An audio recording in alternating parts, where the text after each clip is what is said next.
Okay, good afternoon, everybody. I think it is 1:30, and we can go ahead and get started. Again, my name is Joe Philippek with Rails, and I'm happy to have everyone here today for this webinar on licensing electronic content. The webinar today is somewhat building off of some of the information presented back on September 9th during the Introduction to Copyright webinar that we did. And a reminder that you can find that webinar as well as many others on the Rails website. If you go to the services section of our website, you'll find those webinars on our Continuing Education Archives page. Just a few other quick notes before we get started today. Reminder that the chat box gives you the opportunity to ask questions of our presenter or to respond to any questions that she may ask of you. Hopefully you received the email that I sent out that includes the example license that will be referenced during the webinar. If not, just use that chat box to send me a note with your email address, and I can send that to you right now. And also, a reminder, today's webinar is being recorded, so if you need to refer back to something, or maybe you have colleagues who you think would benefit from this session, this webinar will be found on that aforementioned Continuing Education Archives page within a few days. So with that, I'm going to turn things over to Becky Albitz, who is the Associate College Librarian for Collection Management at Bates College in Maine. Becky was previously the Electronic Resources and Copyright Librarian at Penn State. So, Becky, I'm going to unmute you, and then you can get us started. Thanks, Joe. How's the sound on that? I can hear you just fine. Great. All right. Thank you all so much for joining me this afternoon. As Joe mentioned, this webinar is building off of the Introduction to Copyright webinar, which I gave on September 9th. And I apologize ahead of time. There was no way for me to slip a Weird Al video into this one. This presentation is rather dense because we're covering a fair amount of information in a short time frame. So, again, Weird Al would be good probably about 45 minutes into it, but just think of tacky and we'll be all right. What I'm going to be covering today actually let me get my thing going here, is that we're going to cover basic licensing principles, and which really does center on the license itself. So that's going to be our tool today. Most of what you'll be seeing is, in fact, a copy of that license on your screen that you were sent earlier. I'm going to forego using my PowerPoint presentation just because it condenses what's in the license, and it might be easier to follow if you have the license in front of you. We will provide you a set of my PowerPoint slides as well, which, in fact, go into detail about what each section covers, and also some sort of things you want to look out for as you're reading through a license. But first we're going to start today by defining your institution. It's important that we do that because it's really the basis for everything we discuss when we're trying to negotiate a license. Then we're going to do a close reading of a specific license, and then we'll discuss ways to negotiate business terms. So first of all, let's talk about what a license is. It's a formal contract between two parties. Generally, in your case, it would be between the library and an information provider. And essentially, one party has something that the other party wants and is willing to provide some service or remuneration in order to get it. It goes through what the responsibilities of the licensing partner is, what the responsibilities of the licensor is, and what terms you both agree upon. When you sign a license, that suggests that both parties have agreed upon all the content of the document, and that's why we talk so much about negotiating a license, because you both have to agree upon those terms in order to make it valid. A license will often cover business terms or the amount you're going to pay for a resource, and so in that case, licenses tend to have two general parts to them. One are the legal terms or the terms of use, and the second part are the business terms. So the first thing you want to do, as I mentioned, is you want to make sure you understand your institution and the needs of your institution. You want to ensure that you don't agree to terms and conditions that either you cannot as an institution meet or terms that do not define your institution or meet your needs. So for example, what is your organizational structure? Are you a single site, a physical site? Are you multiple sites? Do you serve patrons remotely, so they're at their home or at their business? Just have to understand geographically where your users are. You also have to know who your users are. This is particularly important for academic institutions because how licenses define authorized users can be very different depending upon the product. You also need to understand what kind of product you're licensing. The license that you sign may be very different for an electronic journal package than it might be for an ebook package or an abstracting and indexing service. So you need to know what product you're licensing, and then you need to know what you want to be able or need to be able to do with that content.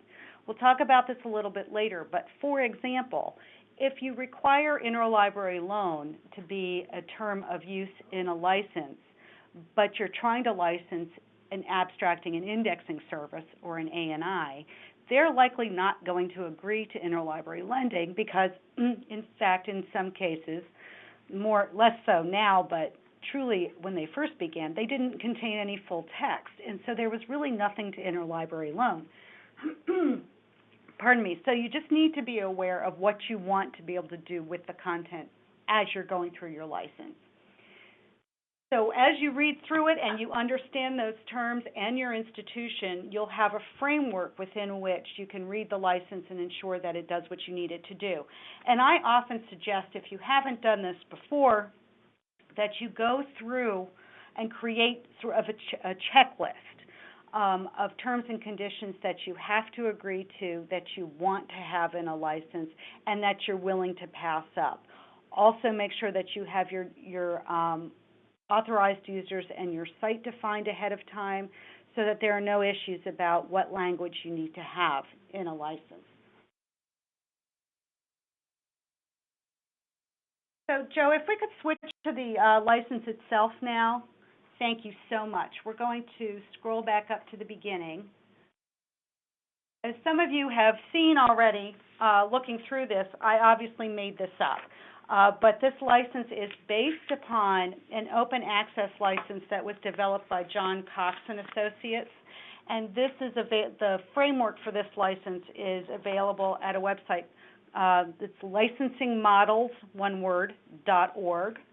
They also have model licenses for public libraries there and for single site and consortial licenses. And Becky, before you go on, I just want to say to everyone, so you should see the sample license on your screen now. If you're on a computer, you should be able to use like your up and down arrows to, if you're not seeing exactly what Becky's referring to, you can scroll up and down. If you're on a tablet or a phone and you don't have that functionality, that's why I sent out the email with the attachment, if it's easier for you to just use the attachment to follow along. I just wanted to chime in and say that. Thank you, Joe. Okay, the first part of this license, besides the definition of who the parties are, in this case Acme Information Company and Large State University, often they start out with a section that offers definitions for key terms that are used throughout the license. It's really important that you read through these and that you ensure that your understanding of what those definitions are and the publisher's understanding are the same.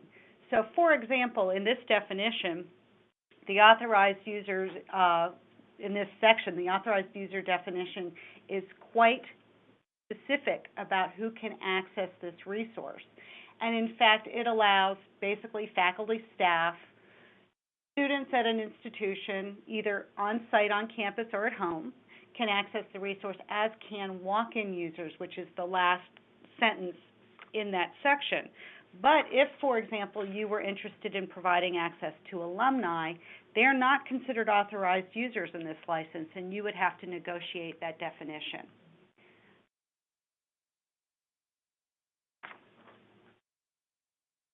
Again, down here where it says library premises, I just wanted to note that it says physical premises of the library or libraries, but in this case, if you're a multiple site, you would want to, you will have to define exactly where those sites are, and this license allows you to do that.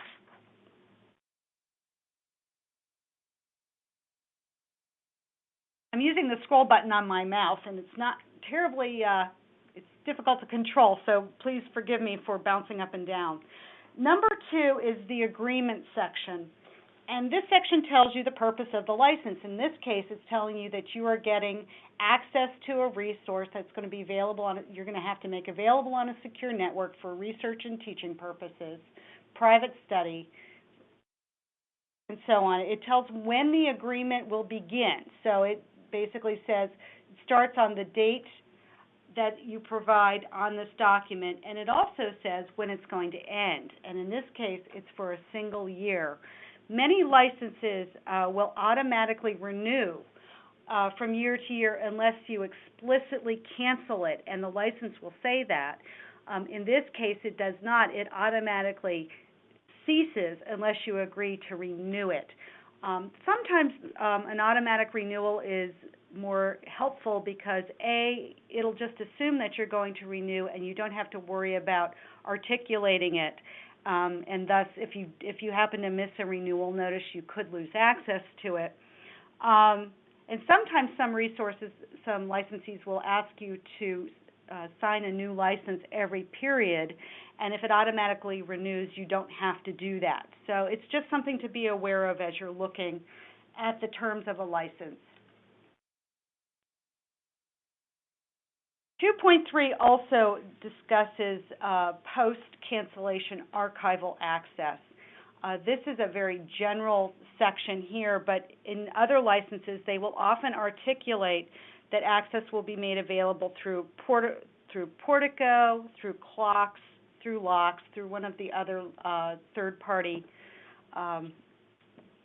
archival sites.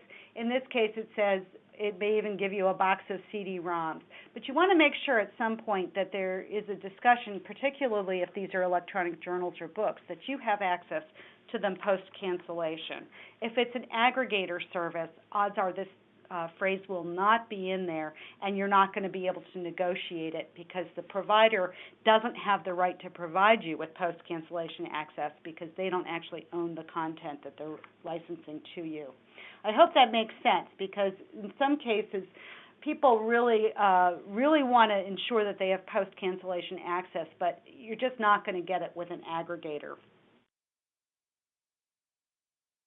Okay, Section 3 is going to talk about usage rights. And when we're talking about usage rights, we're talking about the subscriber. And in this case, the subscriber is the institution. It's not an individual user.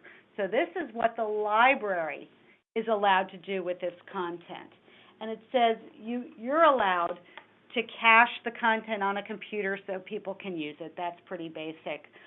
You're allowed to make individual copies of information in this resource for users, much as we used to do when we had photocopying services. You're allowed to provide access through a secure network, and you're allowed to integrate access into other portal resources, which in fact is something like a Summon or an EBSCO discovery service. So it's kind of surprising that they were that specific here, but they are. They don't mention those two by name, but in fact, that's what they're talking about. When you go to 3.2, it talks about what user rights, what your users may do as opposed to the institution with this resource. And this is also fairly standard language. You can search, view, retrieve, and display. You can save, in this case, article chapters or items electronically. You can print out articles, chapters, or items. And you can distribute a copy of individual articles, chapters, or items in print or electronic form to other authorized users. That's where this section stops. In some licenses, it will then also allow somebody to share that resource with unauthorized users as long as it's done, say, in print format. It may even allow you to do it with a PDF. That's called scholarly sharing. And so if you've got faculty who are working with a colleague at another institution, they don't happen to license this resource, it gives them the right to be able to share it between the two without a library intervening. This license does not permit that in this, so that's something that you would probably want to negotiate if, in fact, you think you've got scholars who would want to use the resource in that way. 3.3 is an important phrase or line, and it looks just pretty innocuous, but this is really critical.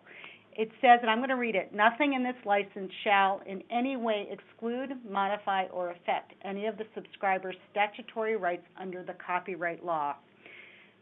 This says that no matter what is said in this license, you retain your rights under copyright law. And that's why I wanted to do the copyright seminar first, because it's important to understand what your rights are under copyright before you sign a license, because a license can, in fact, take away your copyrights if the terms limit what you can do with a resource. Most licenses will say something like that the publisher will reserve all rights under copyright law unless granted within this license. That's the exact opposite of this. And it, in fact, says if we don't give you permission to do something, it doesn't matter if it's allowable under copyright law. You are not permitted to use this resource in that way. So, for example, if it used the latter language I used, and there was no phrase in this license that allowed you to use something for interlibrary loan purposes, you are not allowed to use it for interlibrary loan purposes. However, if this license, the one we're looking at today, did not mention interlibrary loan, and it's allowing us to exercise our copyrights, then it doesn't matter. Interlibrary loan is permitted, and you can use the resource in that way. It looks like Janice has got a question, but I see your flag up, Janice. Do you have a question?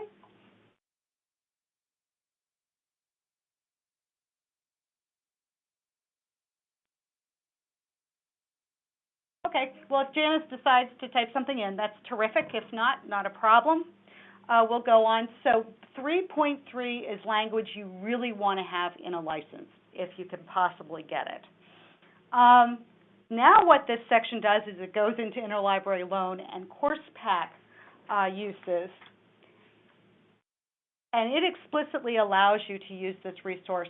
It's an electronic journal and ebook license resource, so it allows you to use them through standard interlibrary loan protocols, but it does make you print out a copy of what you want to send, and then you can either fax it or aerial it. It does not permit you to make a digital copy of something and then send it as a digital file.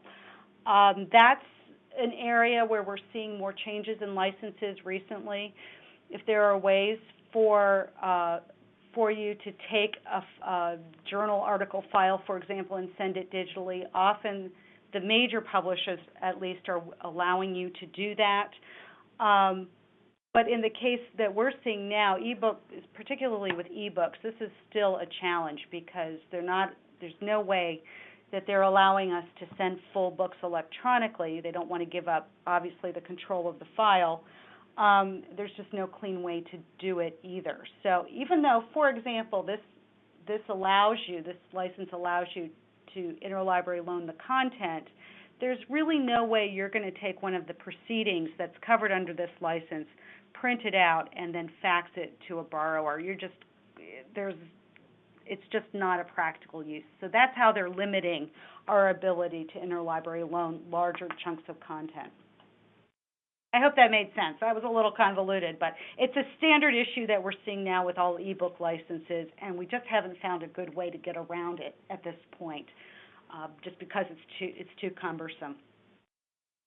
This license also explicitly says that you can use this resource for electronic reserves. You can use it for Coursepack as long as the Coursepack is being done, is not being done for profit. So whatever your Coursepack provider is on campus, if you still have one for the academic institutions on here, they're not allowed to charge a top-up fee. They're only allowed to charge printing costs. So otherwise, you're allowed to use these and create a physical Coursepack. You can also, if this clause is not in a license and it says you cannot use something for electronic reserves, you can always link to content. That's been adjudicated. So creating a link to a resource is not an issue. It's reproducing a PDF that sometimes can be problematic. But this license is fine with you reproducing the PDF as long as it's in a course reserve module. So before we go on, our prohibited uses section, which is always so much fun. Are there any questions?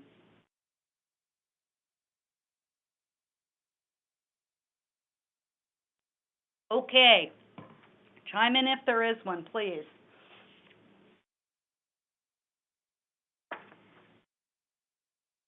Most of the prohibited uses here we would look at and say, well, of course, this is not a surprise at all. So in this case, neither the subscriber nor authorized users, so neither a representative of the library or individual users, can remove an author's name, systematically make print or electronic copies of multiple extracts of licensed material or other parts of the material, mount or distribute any of this resource on an open website. Those are fairly standard language. It's fairly standard language, and that's not a surprise. And none of us would think really about doing that. You have to explicitly get permission, and some licenses have this and some don't. This section about actually having to get specific permission. But if you want to use this resource, for example, for any kind of commercial use, the Coursepack example is a good one. You would have to get permission to do it. If you wanted to systematically distribute this to anyone other than authorized users, so the scholarly sharing I spoke about before, you have to get permission to do that. If you want to create a derivative work, as we talked about in the copyright presentation under 623, you have to get permission. And if you want to basically alter the work at all, you need to get permission. In most cases, people probably wouldn't do this anyway, but they're doing this, they're stating it explicitly to make sure that there's no misunderstanding about what can and can't be done. Okay, the next section is where we start to get into the capital letter section of the license, and these tend to be the most difficult to understand. They're capitalized because the publishers, well, it's really I don't want to say tradition, but it's pretty standard to capitalize some of these sections. But it's also to ensure that you pay attention to them. So I guess in online world they're yelling at you, but it's important that you understand what these sections say. So 7.1 is a warranty, and a warranty basically guarantees that the information provider has the right, so they've been granted the right either by the copyright holder or they own the copyright. They have the right to provide the content to you, and you want to make sure that they warrant that they are able to do that, because it could be that you're licensing material from one party, they get the material from another party, the other party hasn't given them the right to release it, in which case you're licensing something that could disappear and you would have no recourse because that middle entity was in fact violating the law and providing you with information it had no right to offer. The other section in here, and this is in the fourth line, it says the publisher shall indemnify and hold the subscriber harmless. Indemnification clauses are also always in capital.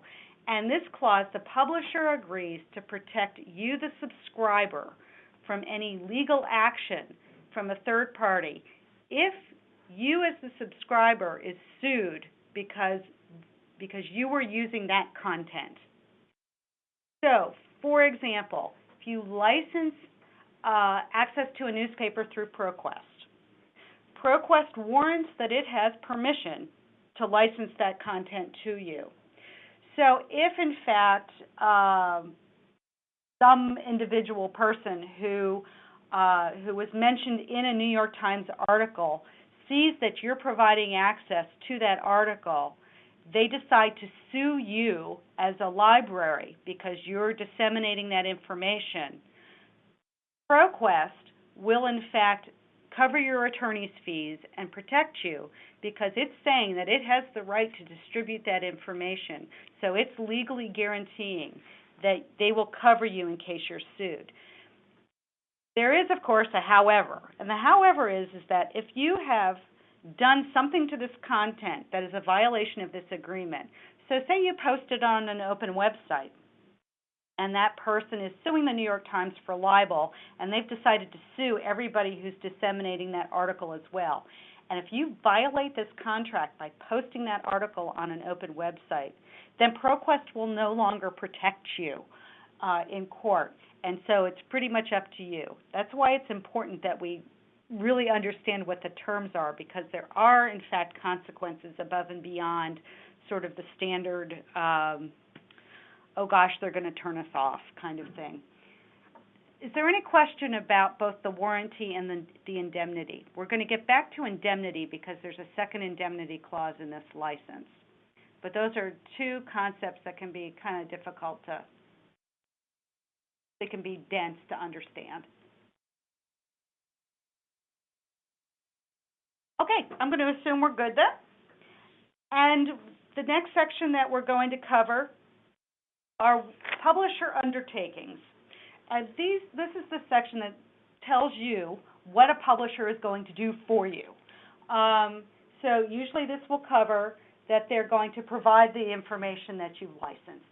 In this case, it says it'll make it available. It says it will notify you if the platform or the format is going to change, and it will permit cancellation of the product if, in fact, that change means that the product is no longer useful to you. And it says they will do that within 60 days of making the change. Why is this important? If a provider is using one kind of platform and it happens to operate only with a certain kind of operating system, say it only works with Macs or with Apple products, and it doesn't work with standard IBM kind of products, and they make that change, and all you have on site are cells, for example, that means that you're no longer going to be able to provide access to that resource to your users, and you want to be able to have the agreement basically be null and void, and you want to make sure that you can get your money back. So that's why this phrase is really important. There's another one just very much like it that we'll cover shortly that I also want to make sure that you have, that you actually have in your contract, because, again, you want to make sure that you're getting what you've paid for and what you've agreed to. This also says, that, and we're going to scroll down here, that it will provide electronic access to journal content within a certain period of time of its print publication, that it will make sure you know how to get to that stuff, and that it will that they'll make sure that you have access to this information when you should. So they're going to use reasonable endeavors to make sure the licensed material is available on a 24-hour basis. We all know things go down on occasion, but they basically say they're going to do their best to make sure you have access to the information that you've paid for. 7.3 is the second clause I wanted to draw particular attention to. So the first one I really discussed was about the platform. This is about content removal. So the publisher reserves the right at any time to withdraw material from the license, to withdraw content from the licensed material when it no longer retains the right to publish it. Okay, we get that. We see that with aggregators all the time, who lose the right to distribute an electronic journal or a whole publisher for that matter. It will give you written notice of that withdrawal. This doesn't give a time frame, but it does say they will tell you when it happens, and that you will have 30 days to determine whether or not you want to continue to license this resource. An example I like to use is if you're licensing an aggregator because you're particularly interested in certain journals that are covered or newspapers, and they lose the right to distribute those. You want to be able to go back and say, well, you know, I'm only licensing this aggregation product because you have access to X, and you're not providing access to X anymore, so we want to be able to cancel and get our money back. This is the kind of language you want to have in your contract, and the kind of language you don't want to have in your contract is that the publisher will replace it with equally valuable content, because that means they're going to decide what they think is valuable. And if they do that and don't give you the right to cancel, you'll want to change that language. Because, I mean, you know why you're licensing resources better than they do, and they're not in any position to tell you what's valuable to your users. So you want to retain control over the ability to provide what you need to provide as you move forward. So the next section talks about they're going to make reasonable attempts to make sure that you have archival access to this content. 7.5 says they'll provide you with usage statistics, which I'm amazed still today how many providers just don't provide usage information. So it's nice to have that in this license, that they're specifically willing to give you usage information based on journal title, number of articles, pretty much standard counter compliant usage information. Excuse me. So the next section we come to, we've got more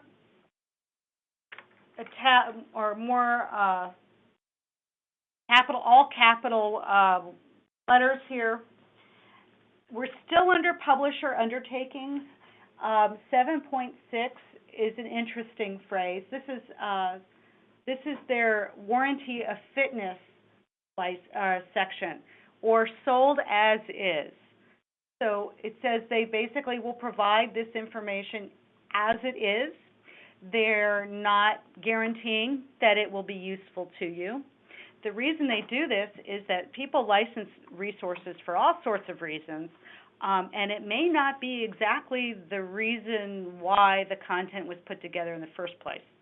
I think a more direct example is you walk into a appliance store and you buy a refrigerator, and then you decide you're going to try to use the refrigerator as you would a stove.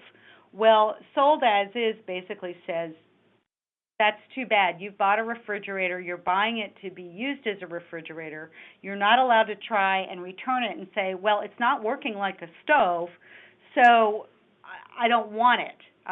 That's kind of a weird example, but it seems to basically you got to know why you're licensing it. They're not guaranteeing that it's going to be usable in any other way, shape, or form. Are there any questions about that? I know that's kind of strange, but okay.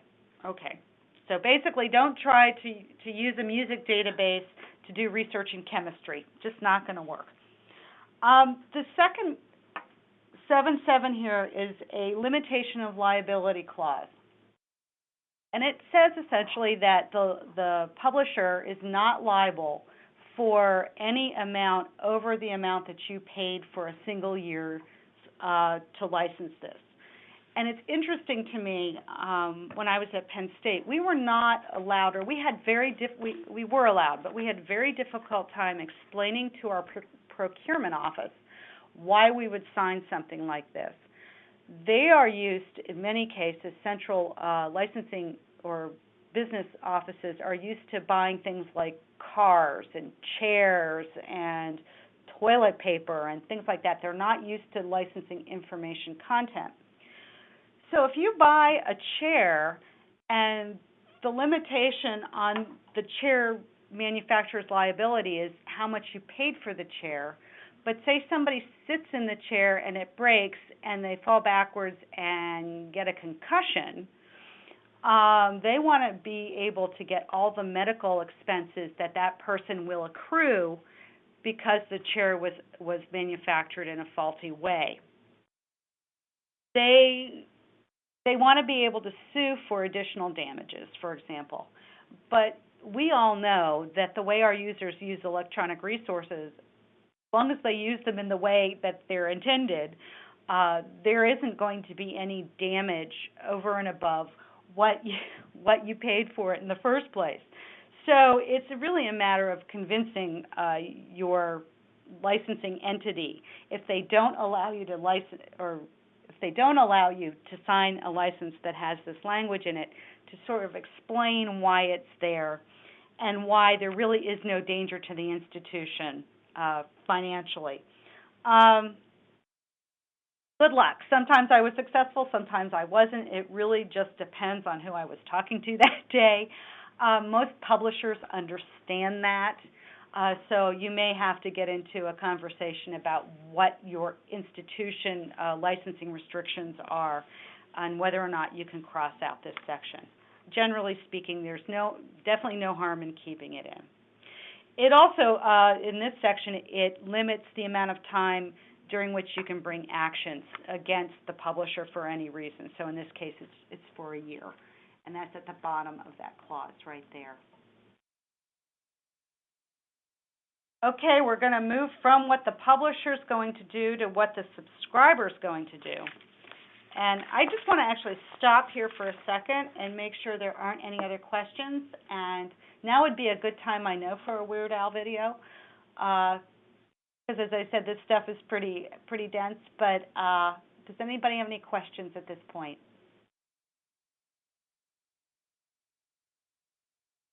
Okay, we're going to go on then. See if I can keep my voice up here. All right, so that's what the publisher says they're going to do. They're going to make sure that you have access to the resources. They're going to give you the URL. They're going to make sure that it's up and running. If they change it, they're going to tell you that they've changed it, and they're willing to give you your money back if it doesn't work for you anymore. So that's pretty good. That's what you would expect. Now, what are you going to do? You are going to use reasonable endeavors. And I just want to point out that almost every section here says use reasonable endeavors. There are licenses out there that will start each of these sections with you guarantee. You guarantee. You want to make sure that you never guarantee anything because you can't. You can't control the behavior of your users. You can't control people who are off-site. You can't possibly stand behind the chair of every single person in your library and ensure that they are abiding by every single word in every license you negotiate. And I have had publishers who have insisted that language stay in a license. And that's a walk-away term for anybody, because you just can't agree to those terms. It's just not possible. So the best alternative language is what we see here. Use reasonable endeavors, and almost everybody can accomplish that. At least I hope so. So you're going to notify the user about respecting intellectual property. Well, we all hope libraries tend to do that, and I think that we can all pretty much show at some point that we do. I have had licensors, publishers ask me to send copyright policies to them to prove, or computer use policies, anything that we use to educate our users. They've asked me to send them copies of it. So you want to make sure you've got something you can point to that shows that you're doing this. It also asks that you notify authorized users of the terms and conditions of this license. What we used to do at Penn State is that we had a splash screen that came up that basically said that we've licensed these resources for educational nonprofit use. Any violation, or if you are interested in the terms and conditions, here's an email you can click, and then it would be up for 5 seconds, and then it would go to the resource. Here at Bates, we don't really have anything like that. We do have a computer use policy, and that's what I would point people to if, on broad terms, we were telling people that they basically have to abide by intellectual property and copyright law. Generally speaking, that's enough to satisfy publishers. They just want to make sure that you are in some way, shape, or form making your users aware that this stuff is not free to the world and they shouldn't be reposting it on public sites. It also asks that you use reasonable endeavors to monitor compliance, and immediately, if you are aware that somebody's causing a breach, inform the publisher. I've never done that. That's wrong. I've done that once. I've notified Elsevier that there was a breach because we noticed an excessive downloading count on a single journal. This is going to be publicly available, so it wasn't here at Bates, but at that point, Elsevier didn't really respond, so I was kind of surprised. Generally speaking, the publisher is the one that will see the excessive use on their going through their servers. They will be the one to notify you of any excessive downloading. And it really is up to you to, at that point, take action to rectify the situation. Usually the publisher will shut down that IP address anyway, which is a real pain if it's your proxy server, so people off campus can't get to your resources. But because you are licensing the resource, and it is really up to you to monitor your users as best as you can, that's why you do have to take that seriously when you get takedown notices from publishers for excessive downloading. They ask you to watch it. They generally do. It works out pretty well. The next section says you'll just give them information about how to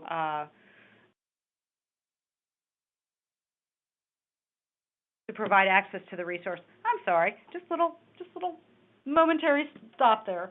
But it says basically that you'll give them the information they need, including your IP ranges. They just need to have the information to provide access for you. And you'll also, at the very last one, use reasonable endeavors to make sure that only authorized users have access. And we tend to do that through ID password and IP authentication. Okay, so now we're still talking about our obligations as licensees. And the next section is the second indemnification section I mentioned. So again, we're in capital letters, and it's saying that, subject to applicable law, you agree to indemnify, defend, and hold the publisher harmless from and against any loss, damage, cost, liability, and expenses arising out of any claim or legal action taken against them, related or in any way connected with any use of the licensed material by subscriber or authorized users, or any failure by the subscriber to perform its obligations in relation to this. That's basically if you or one of your users violates this contract and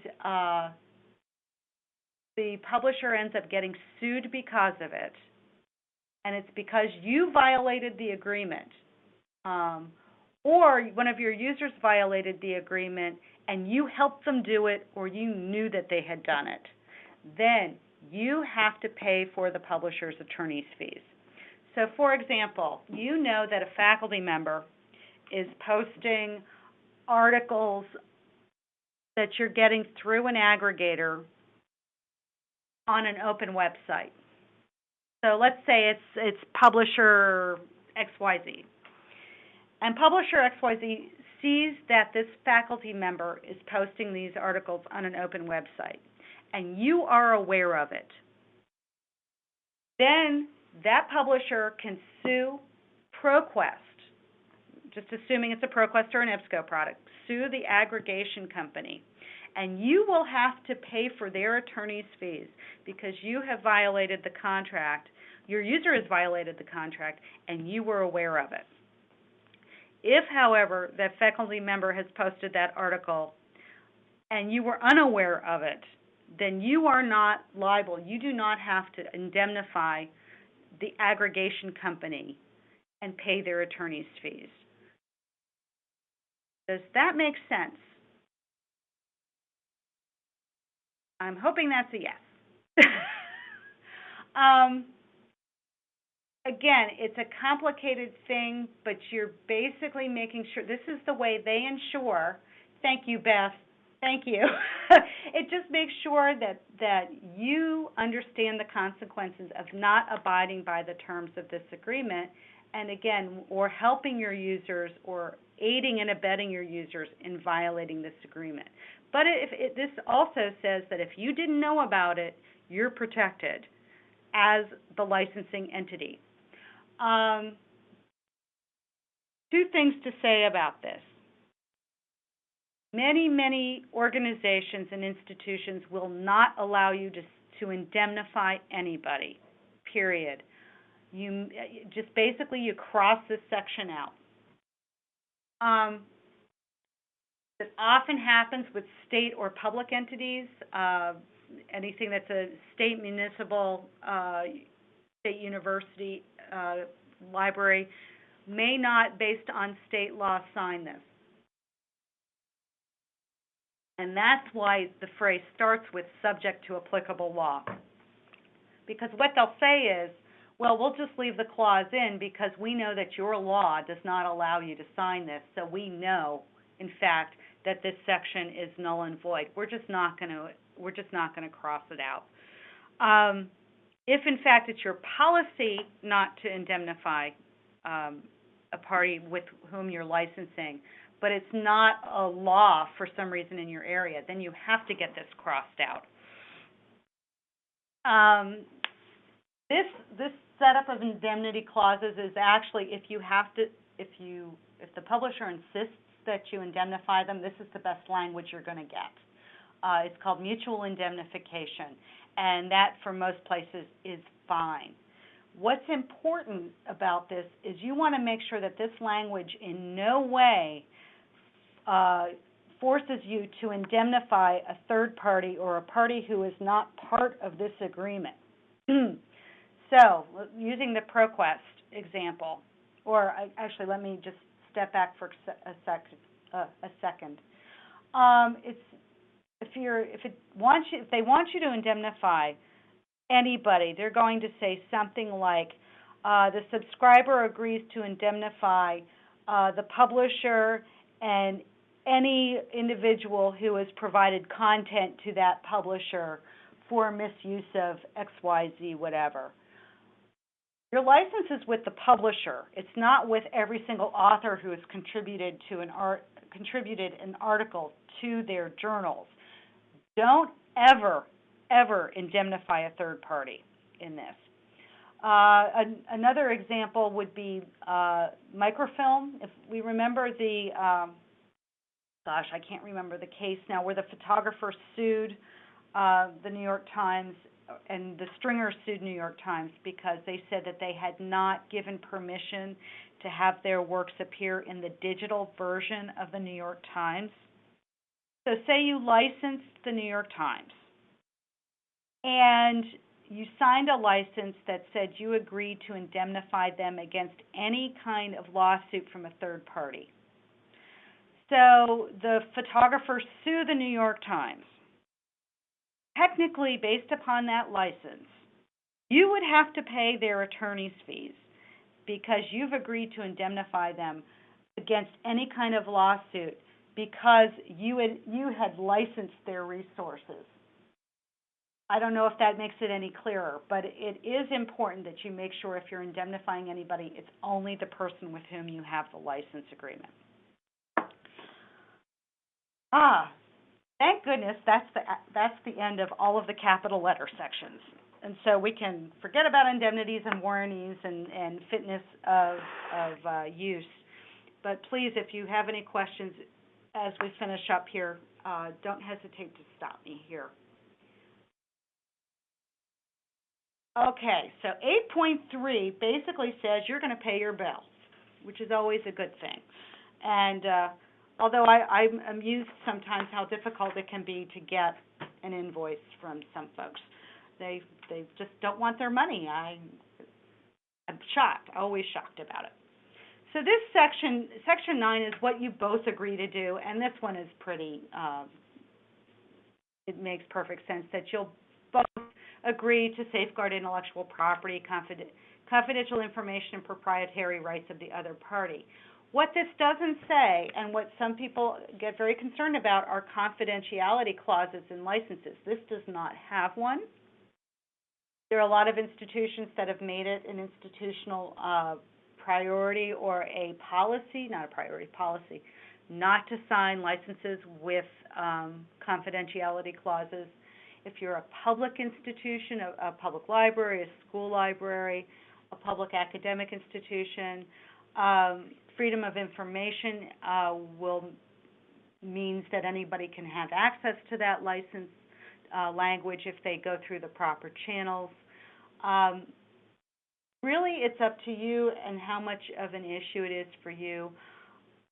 I will tell you honestly that in licensing, all the years I did at Penn State, there was a lot of discussion about multiple campus locations. For those of you who aren't aware, Penn State has 23 campuses, and I had to license for all 23 locations because our IP addresses were intermingled. There was no way to isolate, based on IP address, a single institution. But that meant that I had to negotiate 23 physical locations as one organization, and that meant I tried to get pricing and business terms based upon one location, which meant that sometimes the terms of the license that I negotiated were very favorable. I like to think they were always favorable, but sometimes they weren't. Anyway, but in those cases, it was a leverage to negotiate and know that the rest of the world wasn't going to see the terms of what we had agreed to. So for that instance, there were times when agreeing to a confidentiality clause wasn't really a problem. Some people will disagree with that approach, but hey, at that stage, we couldn't afford to pay 23 times for any resource we were licensing. So any kind of leverage we could get, we were willing to use. So please don't hold it against me. But those were the circumstances under which I had to operate. Okay, terms and termination. So in addition to the automatic termination unless renewed under 2.2, remember this agreement is only in effect for 1 year, and unless you agree to renew it, it will end. If you don't pay, even after notification, the agreement is terminated. If the publisher commits a material breach, so they violate the terms, and they don't rectify it within 60 days after subscriber notification, that is considered a material breach, and you can automatically terminate this agreement. I would say that 60 days is entirely too long.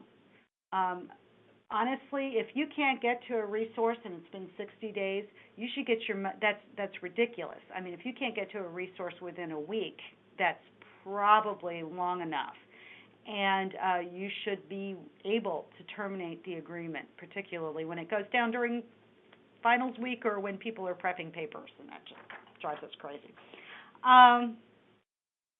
So you want to negotiate that time limit and make sure that it's longer than or shorter than 60 days. So if the subscriber, if you as an institution commits a willful, material, and persistent breach of publisher's copyright or other intellectual property rights, that is considered a reason to terminate this agreement. And or if either party basically goes bankrupt or no longer exists, then in fact the agreement is no longer valid. So all of that really is perfectly reasonable. No issue involved there. Basically, on termination, all rights terminate unless for some reason you still have access to the information under the archiving clause. If it's a material breach, they're not going to let you have access to the information you licensed. But if it's just, say, if you just decide to terminate, then you still have access through your third-party provider. But if you, again, so that basically makes sense. So the 10.2, 10.3, and 10.4 are just general descriptions of under which terms you would continue to have access and when you wouldn't. Okay, so general. Often there is a general section. It's a catch-all area. This license constitutes the entire agreement of both parties. So if there is a pre-existing license, it's no longer in effect, and whatever the current license is will have the terms and conditions that both parties operate under. Alterations to the license have to be in writing, and they both have to be signed. So you can't make change to a license after they've signed it and not let them know. So you both have to understand all the terms and conditions upon which you are agreeing. This license may not be assigned to a third party. So that means that if, in fact, the publisher is bought out, then technically they cannot be assigned to a third party except under the terms right below it. So let's say they're bought by a holding company. You are not obligated necessarily to agree to the terms and conditions of this agreement, but that also means that odds are you're not going to have access to the information. So keep that in mind. But if they sell it to another publisher, which is 11.4, they're going to not guarantee, but they're going to try their best to make sure that these terms stay in place or in play with the new publisher. We usually find that happens for probably one licensing cycle, and then the acquiring publisher will roll the content into whatever content this license covered into their licensing agreement, and so this would no longer be in play, and it would be null and void. Talks about basically if one of the sections of, we talk about notifying each other of how we're going to communicate with each other. I always think that's a little excessive, but it's in there. 11.6 is a clause that's also called force majeure. That's basically if something happens that's out of our control, it's an act of God. That means that if there's a hailstorm that knocks out someone's server for some reason or other, we understand that as an act of God. It's not a willful taking down or limiting access, and that we agree that it's not a breach of contract as long as the provider does their best to get access back up and running. So this has happened with things like earthquakes. Servers have gone down, and that basically protects both parties in case they just can't control what's happening and access is no longer available. So then we have the invalidity or unenforceability of a section of this license doesn't affect whether or not other sections are still in play. So one clause may not be legal, but the rest of it's still in place. 11.9 is a standard section. It's also called, it discusses it discusses jurisdiction. So it says what law will be in play if, in fact, we decide to sue each other. You want to make sure, if you have any chance or any choice in the matter, that it is your state. This says that this license is controlled by New York state law. The university that is party to this exists or lives in Illinois. So you want to change that jurisdiction to Illinois. If you're a state institution, a public library, school library, odds are you have to change it to your jurisdiction because A, that means you know what the law is in that jurisdiction. B, it also means that if you are sued, that they have to come to your backyard and sue you. Otherwise, you have to go to their backyard. The only time I've ever not wanted to change a jurisdiction was when I was licensing with a company in Australia, and then I really hoped that they would sue me so I could go to Australia. But unfortunately, at the time, since I was working for a state institution, they wouldn't let me keep it that way. It was worth a shot, though. Although the Australians only wanted to change it to California, and still living on the East Coast, that was still too far away. And so under those circumstances, if they're not willing to change it to your jurisdiction, you want to strike the clause altogether. In that sense, if you do that, that means that the person who is doing the suing has to go to the jurisdiction of the institution that they are suing. So if ProQuest were to sue me, they would have to come to Maine to sue me under Maine law, and if I were suing them, I would have to go to Michigan, and we would have to litigate under Michigan law. So usually if it's completely blank, that's what happens. In some cases, you have to eliminate this clause altogether, or the licensing entities choose not to state a jurisdiction, and they will say that they want arbitration in place. You have to see if your institution will allow you to use an arbiter. Be aware that often the company you're dealing with will reserve the right to choose who the arbiter is, and so that gives them leverage if you have to actually negotiate, quote unquote, or if there's any kind of dispute about the terms of the license. Are there any questions about this? This is a lot of information, I know. Hope you're all still out there somewhere. I could sing tacky, but I think that probably would scare most of you away. Whoop. I think I just tried to, there we go. I think I just tried to do something to the license that it didn't like. So anyway, so now we're on to Schedule 1. In Schedule 1, these are the business terms of the license. This basically, well, it doesn't basically, it maps out the schedule or the terms and condition or the time period in which this license will be in place. It shows who the license is between, and then it goes through the content that you're licensing. So these are peer-reviewed journals. These are annual meeting papers. There are conference proceedings. There's a textbook or 2 textbooks and monographs. And then it gives the total price for this, and then it asks you for access information. Sort of these terms and basic function terms, or things like asking for your IP address, asking for your proxy server address, are often at the end of a license. And then finally, this is where I know if you're awake or not, are the signatory lines. And the signature has to be signed by somebody who is legally allowed to sign for your organization.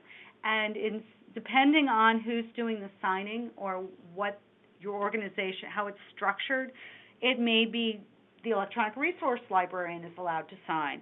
It may be that the head librarian is allowed to sign.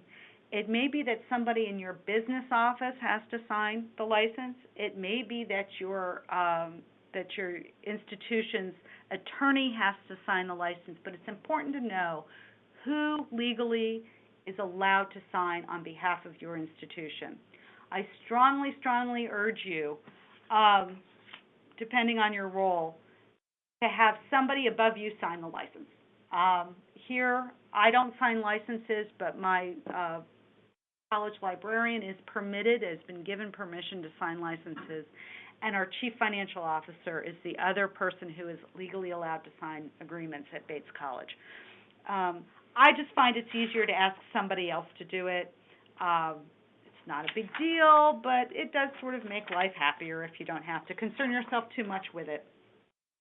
And in this case, of course, we see that appropriately the Acme Information Company requires that their president sign it, and that's Wile E. Coyote.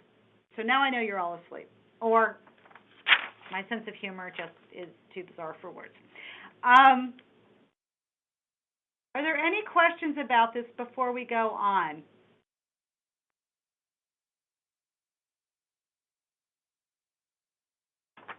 Okay, now we're going to see if Joe's awake, because I'm going to ask him to switch back to the PowerPoint, if he would, please.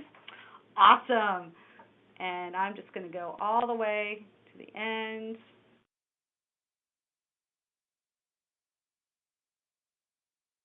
Okay. So let's talk a little bit about approaching licensing, just broadly speaking. I've talked a lot about specific terms and agreements, and there are different ways to negotiate licenses. And unfortunately, that's like a whole separate presentation. So there are lots of model licenses out there, and there's lots of language suggestions out there. I have a dated book that I wrote back in 2008 that goes through essentially the license we just went through, and it talks about how you would negotiate terms or what you would suggest. But broadly speaking, when you're about to sit down and talk with your publisher representative about the license, or whom you end up talking about it, know why you're asking for something. So if your institution, again, is a multi-site, and that license says that you can only provide access to a single geographic site, then you want to make sure that you're able to tell the representative, look, this is my organization, this is the way it's structured, your license doesn't address that, we need to change the language to make sure that it does. Again, you also need to know how you want to use a product.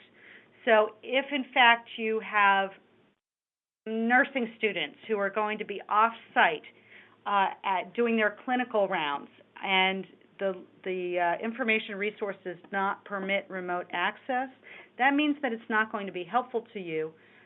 But you want to try to negotiate the terms so that the provider understands that there is no reason for you to license that resource unless the users who want to use it or who need to use it can get to it. You want to only agree to terms that you are able to meet. So again, remember don't guarantee anything at all, and always say that you cannot guarantee your behaviors. I can tell we're getting long here. Okay, you cannot guarantee your user's behavior. So if there's any language in a contract that says you guarantee your users will behave in such and such a way, cross it out, because it just cannot be done. And then know any terms or restrictions that will be imposed by any external agency. Often these are your purchasing departments, these are local state municipalities that say you have to or can't agree to certain terms and conditions, or it could be a state requirement.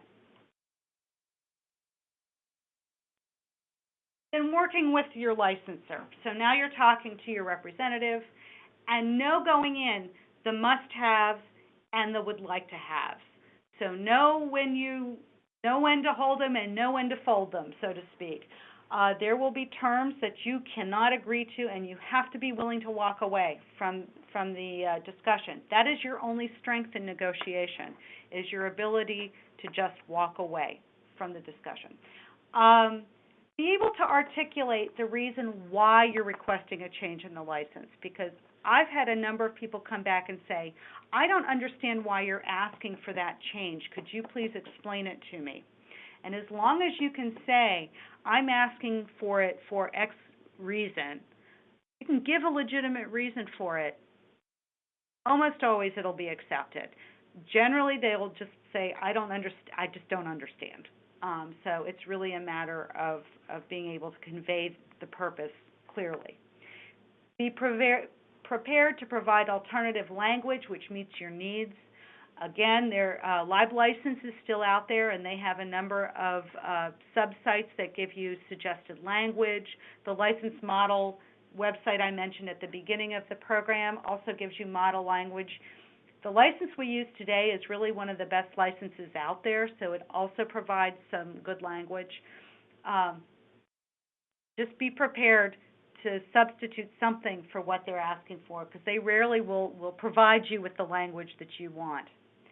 And finally, when you're having the conversation with your representative, remember that they rarely ever make the decision in these instances. They're going to have to go to their manager, they're going to have to go to their attorneys and ask permission. Usually they will bring the attorney or the licensing manager into the conversation, but rarely does your sales rep have the ability, one way or the other, to negotiate the terms of the agreement. So keep that in mind as you're having the conversation. It doesn't doesn't make anybody happy to get mad at them. They're just conveying what they do. Now, the one caveat I will say is that I have had representatives refuse to take my changes up the chain of command, and in which case I've just gone over their heads, because in that case they're flexing muscles that they don't have, because they don't have the right really to tell me that I can't request changes in a license. The one item I didn't mention here, and I do want to mention quickly, is using these resources for data manipulation. It has become a trend for some folks to use even things like LexisNexis to do word analysis, and in order to do that, word usage analysis, how often things appear. Data mining is really the phrase I was looking for. And then you notice in the license that we were reviewing, any kind of data mining like that would be completely against the terms of the contract. Most of our contracts were written before data mining became a way to conduct research, or certainly of high interest to our researchers. The reason why in many cases they won't allow you to data mine, which is also you can use a robot or create a program to data mine, is because it's incredibly disruptive to the servers. And it means that their system could either A, crash, or it slows down incredibly for other people. I know that there's been some discussion on publishers' parts to create mirror sites that allow for data mining. But if you have a researcher who's particularly interested in using one of your databases for that purpose, contact the provider and see if there's any way you can set up a time or a way for them to do what they're doing. But please do not allow them, or please do not let them do it on their own, because in fact they will be shut down by the provider, in which case you'll lose access either just for that IP range or for your whole institution. That being said, on that happy note, are there any questions or comments that you would like to make? And if any for here, you've got my contact information at the beginning. Again, I know this is a lot of information, but we just don't see a lot of people even teaching this anymore. So I wanted to at least give you an introduction into doing license reading. And if you have specific questions, don't hesitate to get in touch with me, please. Yes, so I will reiterate, please use the chat box if you have any questions as you think of them. I'll buy you a moment and say, again, if you missed Becky's Introduction to Copyright webinar, September 9th, it is already on the Rails website and Continuing Education archives. And this session was recorded and should be up by Wednesday or Thursday in the same place. And the associated documents will also be along with this recording. So other than a thank you from Melissa, Thank you, Melissa. Melissa. Are there any other questions for Becky today? And if not, I'll very slowly, but still giving the opportunity for someone to type in a question, thank Becky for her time for these last two webinars. Again, it's a lot of information, but good information and good examples today. And we appreciate the time and information, Becky. My pleasure. Again, thank you all for tuning in. I really do appreciate it. And don't hesitate to get in touch, really. Very good. Okay, well, with that, I will just wish everyone a good rest of your Monday and have a good week.